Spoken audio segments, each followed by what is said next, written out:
Welcome to the Explainer. Today, we're diving straight into story-based learning to help you master 7 essential American English idioms, so you can sound more like a native speaker.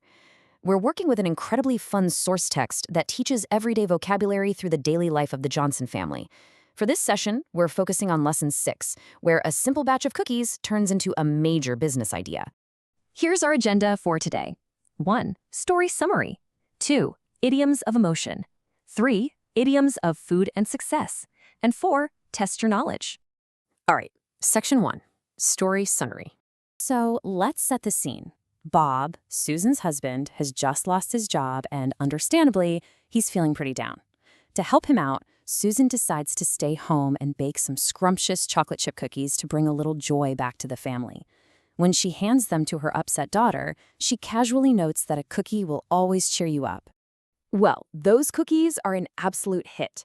Their daughter Nicole takes one single bite and is completely blown away. She tells her mom that the cookies are out of this world and suggests she could actually go into business selling them. And you know what? That gives Bob a brilliant idea. Why not start a family business selling Susan's scrumptious cookies? It's basically the perfect pivot for a family that just experienced a sudden job loss. Moving right along to Section 2, Idioms of Emotion. Our first idiom is cheer someone up, which simply means to make someone happy when they're feeling a bit down. It's exactly what Susan did with her baking. This is a super common, highly positive phrase. Like, if your friend is having a terrible day at work, you might take them out to coffee specifically to cheer them up.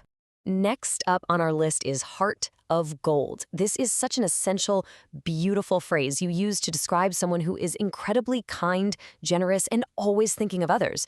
You could absolutely say Susan has a heart of gold for immediately thinking of how to lift her family's spirits during a really tough time. But on the flip side, we have on edge. If someone is on edge, they're feeling highly nervous, tense, or even a little irritable. And honestly, given Bob's sudden job loss, it's perfectly natural that he'd be on edge. When you're in that state of mind, even the smallest annoyance might make you snap, which is a mood that a good cookie can usually fix. Okay, Section 3, Idioms of Food and Success. Now, when you're faced with a massive plate of chocolate chip cookies, it's hard to hold back. You might end up eating until you feel a bit like a pig going oink, oink. That imagery right there is the absolute perfect anchor for our next phrase. To pig out means to eat a massive amount of food all at once. Usually you do this because the food simply tastes way too good to stop eating. It's a very informal phrase. You wouldn't use it in a serious business meeting, but if you're sitting on the couch with your friends on a Friday night, crushing 3 whole pizzas, you are definitely pigging out. Our next phrase is just what the doctor ordered. Now, the crucial thing to remember here is that this isn't medical at all. It just means it's exactly what you needed at that very moment to make a situation better. If you're freezing cold after a long walk in the snow, a hot cup of tea is just what the doctor ordered. Remember Nicole's reaction to those cookies? She called them out of this world. When food, or really any experience for that matter, is out of this world, it means it's exceptionally delicious and totally beyond the ordinary. It's an exaggeration that native speakers use all the time to show just how much they love something.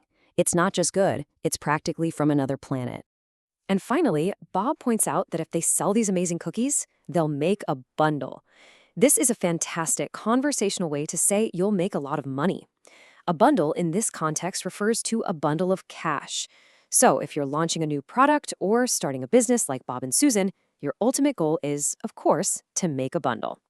All right, Section 4, Test your knowledge. Let's see what you remember. If you sit down, ignore all self-control, and eat a whole plate of Susan's freshly baked cookies all by yourself, which of our new idioms are you doing? Think back to that hilarious cartoon imagery we talked about earlier. That's right, you're pigging out. It's such a great, highly visual phrase to describe eating a little too much of something delicious. Here is your complete cheat sheet of all 7 idioms we covered today, neatly paired with their Arabic translations. I highly recommend pausing the explainer right here to take a quick screenshot for your notes. Having these organized visually like this will make it so much easier to review them later.